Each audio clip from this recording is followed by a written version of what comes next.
Hi, எல்லோருக்கும் வணக்கம். Bigg Boss season 7 Tamil. So இந்த வீடியோவில் நம்ம இன்னைக்கு லைவ் அப்டேட் நடந்த விஷயங்கள் பற்றி தான் வந்து டிஸ்கஸ் பண்ண போகிறோம். ஹே ஆன்ட்டி பிடுங்கிருச்சு ஆன்ட்டி அப்படின்ற மாதிரி நம்ம மணி இன்னைக்கு வந்து ரொம்ப ஃபீல் பண்ணி வரவுண்டெலாம் வந்து பார்த்தீங்கன்னா பேசிகிட்டு இருக்கேன். ஸோ ரொம்ப பாவமாக இருக்குது அவன் நினச்சாலே அப்படிங்கிறது ஒரு பக்கம். இன்னொரு பக்கம் வந்து பார்த்தீங்கன்னா பிக் பாஸ் வந்து ஒரு அதிர்ச்சி கொடுத்தாரு ரவீனாவோடைய ஆன்ட்டிக்கு. என்ன சொல்லிட்டார் அப்படின்னா, ஆன்ட்டி இந்த மாதிரி கதவை திறந்து வைக்கிறோம் ஆன்ட்டி, நீங்கள் வந்து வெளியே போயிருங்க ஆன்ட்டி அப்படின்ட்டு.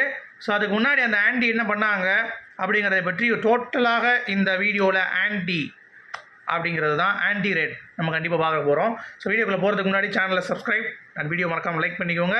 இப்போ நம்ம வீடியோக்குள்ளே போகலாம். ஸோ ரவீனாவை கூப்பிட்டு வச்சு பொத்தி வச்ச மேகலை எனக்கு வெட்டம் விட்டு போகலை அப்படின்ற மாதிரி என்ன பேச முடியுமோ என்ன சொல்ல முடியுமோ எல்லாத்தையும் சொல்லிடுச்சு. இவளுக்கு அவள் யாரில்ல, நீ அவருக்கு பேது கொடுக்குற, அதை கொடுக்குற, நீ வந்து அவருக்கு ஷூ வாங்கி கொடுக்குற, அவர் டிஷர்ட்டை போய் கொடுக்குற, எல்லாருக்கிட்டையும் போய் கொடுக்குற, அவர்கிட்ட பேசுகிற, நைட்லாம் பர்சனலாக பேசுகிற. 3 மணிக்கு 1க்கு போனேன், 3:02க்கு இப்போ வந்து கக்கா போனேன், 3:03க்கு வந்து பார்த்தீங்கன்னா வெளியே வர, 3:04க்கு வந்து பார்த்தீங்கன்னா தூங்குற, 4 மணிக்கு வந்து பார்த்தீங்கன்னா ஷூ போடுற அப்படின்ற மாதிரி ரவீனா வந்து டென்ஷன். அம்மா இதுக்கு அவங்க எங்கள் அம்மாவே வந்திருக்கலாமே அப்படின்ற மாதிரி அந்த ஆன்ட்டியோட போதனையெல்லாம் கேட்டு அங்கே மட்டும் விடலையே ஆன்ட்டி ஸ்பெஷலாக இருக்குது மணிக்கு கூப்பிட்டு வச்சு, மணி நீ என்ன பண்ணுற தெரியுமா, தப்பு பண்ணுறடா மணி. அந்த பொண்ணு தான் சொல்லுதுன்னா நீ அதை அக்செப்ட் பண்ணிக்கிற, நீங்கள் கேம் விளாட்ற right, okay I understand. But அந்த பொண்ணை நீ ஸ்டாப் பண்ண மாட்டேற என்றைக்குமே. அவள் வந்து ஏதாவது சொல்லலை அப்படின்னா அன்றைக்கி ஃபுல்லாக உட்காந்து அவளை வந்து நீ டவுன் பண்ணுற, அவளை எமோஷனலாக கனெக்ட் பண்ணுற, அவளை நீ போட்டு டார்ச்சர் பண்ணுற. அவள் ஒரு பச்சை குழந்தை, பச்சை மண், அவளை நீ வந்து ரொம்ப ஓவராக பண்ணுறடா அப்படின்ற மாதிரி சொன்னோன்னே மணி, இல்லைங்க நான் என்னங்க நான் பண்ணிவிட்டேன், இனிஷியலாக கொஞ்சம் சப்போர்ட் பண்ணு நான் கேட்டிருக்கேன், அவ்வளோதான். அது வந்து இந்த வீடே கொஞ்சம் குரூப்பாக ஆனாங்க, அதனால் யாரும் சப்போர்ட் பண்ணலாம் இருக்கா, அவகிட்ட நான் போய் கேட்டேன், அவ்வளோதானே தவிர மற்றபடி அவள் கேமில் நான் என்றைக்குமே வந்து குறுக்க வந்து கௌசிக்கு வந்த மாதிரி நான் என்றைக்குமே வரலையே அப்படின்ற மாதிரி மணி வந்து பார்த்தீங்கன்னா அப்படியே கண்ணுலாம் கலங்குது அப்படியே மணிக்கு. ஆடுறேன், ஐயோ ஆன்ட்டி பிடுங்கிருச்சு ஆன்ட்டி அப்படின்ற மாதிரி உட்காந்து வச்சு செய்கிறாங்க மணியை. நீ வந்து சுயநமாக கேம் விளாடிக்கோ, அது பிரச்சனை கிடையாது, எங்கள் பிள்ளைங்களை எதுக்கு நீ வந்து பண்ணுற. அப்போ இவங்களுக்குள்ளே என்ன ஆகிடுருக்கு அப்படின்னா அண்ணன் தங்கச்சின்னு நினச்சிட்டு இருக்காங்க போல தெரியுது. ஏன்னா இது ரவீனா வந்து சொல்லும் எப்பயுமே அண்ணன் சொல்லி வீடியோலாம் போட்டுட்டு இருந்துச்சு. இங்கே வந்து தான் வந்து இப்படி பண்ண உடனே அவங்களுக்கே டவுட் ஆகிடுச்சு போல், ஒருவேளை இவங்க உண்மையிலே லவ் பண்ணுறாங்களோ அப்படின்ற மாதிரி. ஸோ அதனால தான் இந்த ஆன்ட்டியை விட்டு அவங்க அம்மா வந்து கிளிக்க வச்சுட்டாங்கன்னு நினைக்கிறேன். ஆனால் சரியான கிளி. இந்த மாதிரி நீ வந்து அவளை கேமை கெடுத்ததே நீ தான், நீ மட்டும்தான். அவள் வந்து சின்ன அவனமானதுக்கு காரணமே நீ தான், உன்னால தான் அவள் வந்து இப்படி உருப்படாமல் போயிட்டா அப்படின்ற மாதிரி. ஆமாம், ரவீனா பற்றி நமக்கு தெரியுமே. இனிஷியலாக மணி வந்து அவன் கேமை ஸ்டாப் பண்ணான், மண்டே உள்ளே விட்டான். நம்மளே சொல்லியிருக்கோம் ரிவ்யூவில், இந்த மண்டையில் விட்டு அங்கே பேசாத, அவன் கொஞ்சம் ஜாக்கிரதையாரு, நீ அவன்கிட்ட பேசாத அப்படின்ற மாதிரி மண்டையை விட்டு கிடந்தான். அது உண்மை தான்.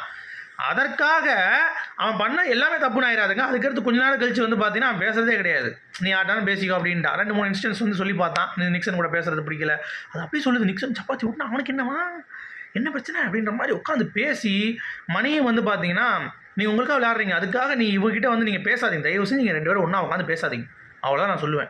அவள் கேம் வந்து உருப்படணும், உங்கள் கேம் உருப்படணும். ஸோ 2 பேரும் பேசாதீங்க, தயவு செஞ்சு இருங்க. நான் சொல்கிறது நீங்கள் புரிஞ்சுப்பீங்கன்னு நினைக்கிறேன். இல்லை புரியுது ஆன்ட்டி, அதாவது நான் என்ன சொல்கிறேன் ஆன்ட்டி அப்படின்னு சொல்லிட்டு அவரும் வந்து பார்த்தீங்கன்னா ஆன்ட்டி கிட்ட ஏதோ சொல்லி புரிய வைக்கிறார். பிக் பாஸ் காண்டாயிட்டு எதுக்கு ஆனார் அப்படின்னா மணியோட கேம் வந்து ரொம்ப பாலிஷ் பண்ணுறான். ஏன்னா அவன் கொஞ்சம் கான்ஃபிடண்ட்டாக இருந்தான், இப்போ எல்லாம் உடஞ்சி போச்சு. அதுக்கடுத்து விசித்ராட்ட போய் புலம்புறான், விஷ்ணுகிட்ட புலம்புறான், நிக்சன்கிட்ட புலம்புறான். மணி ரொம்ப இதாகிடுச்சு, என்னடா இவங்க இப்படி நினச்சிட்டாங்கண்ணா, எல்லாம் சப்போர்ட்டு தானே பண்ணேன், இப்போ போய் இப்படி பண்ணிட்டாங்கடா. அது என்ன சொல்லிட்டாங்கன்னா உங்கள் அம்மா உன்னை பார்த்துக்க சொன்னாங்களா உன்னை, அப்படியா அப்படிங்குது ஆண்டி. ஏம்மா அப்படி வெளியே அன்றைக்கி டூர் போகும்போது ஒரு நாள் சொன்னாங்கம்மா ஈவெண்ட் பண்ணும்போது என் பொண்ணை பார்த்துக்கோண்டு, அதுதான் நான் சொன்னேன் அப்படிங்கிறாங்க ஆண்டிக்கிட்ட. ஆண்டி ஒத்துக்கவே மாட்டேது, பிரிச்சு மேயுது, என்ன நீ அப்படின்ற மாதிரி. பிக் பாஸ் பார்த்தாரு, கரெக்டாக வந்து ஆண்டி சொல்லுது, ரவீனா ரெட், கோட் ரெட்னா தெரியாதா, அவங்க அம்மா தான் சொல்லி விட்டா, சரி விடு, பிக் பாஸ் கிளம்புங்க அப்படின்ட்டார். சார் என்ன பிக் பாஸ், என்ன வேறு ஏதாவது சொன்னாங்களா யாராவது அப்படின்றாங்க ஆண்டி. இவ்வளோ தெளிவாக பேசுகிற ஆண்டி அவங்க பையனை சொல்லுது, நீ ஏதாவது சொன்னியாடா பக்கத்தில் இருந்தே, நான் எதுவும் சொல்லம்மா, நான் சும்மா தான் உட்காந்துருந்தேன், நானும் சொல்லலையடா அப்படின்ட்டு. ஏடா கோட் ரெட்டுங்கிற இப்போ தான் சொல்லி முடிச்சு உடனே கேட்குறாரு பிக் பாஸ். அதை உடனே மறந்துட்டாங்க, இல்லைன்றாங்க. அப்புறம் பிக் பாஸ் வந்து பார்த்தீங்கன்னா செஞ்சுட்டார்.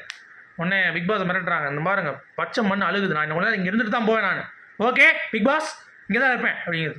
பிக் பாஸ் பார்க்குறா, ஐயோ வந்து எதாவது கேட்டு விட்ருவா போலான்னு சொல்லிட்டு, சரி இந்த மாதிரி வெளியே இருக்கிற இன்ஃபர்மேஷன் பேசாதீங்க, பிக் பாஸ் பேசிங்கன்னா அவ்வளோதான், அவங்கள எங்களுடைய கடும் போட்டியில் இருக்காங்க, என்ன போட்டியில் இருக்காங்க, திங்கிறதுலாம் போட்டியில் இருக்காங்க இங்கே.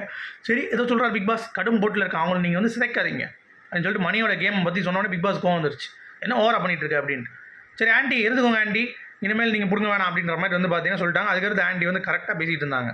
சரியா மிரட்டுறாங்க அப்படியே. அப்புறம் கேட்டை திறந்தாங்க, கேட்டை திருப்பி மூடிட்டு பிக் பாஸ் தான் ஜாலி இல்லை, கண்டஸ்டன்ஸ் ரூல்ஸ் பிரேக் பண்ணுறதே ஒன்றும் கேட்க மாட்டான், இல்லை பெற்றவங்க பண்ணால் எப்படி கேட்பான் பிக் பாஸ். ஸோ அதுக்கு மேலே இந்த பிரச்சனை அப்படியே புஷ்னு முடிஞ்சிருச்சு. ஆனால் ஆண்டி வேறு லெவல் ட்ரெண்டிங் ஆண்டி. உங்களுடைய வீடியோ கருத்துக்கள் சொல்லுங்கள். மீண்டும் சந்திப்போம். Good bye.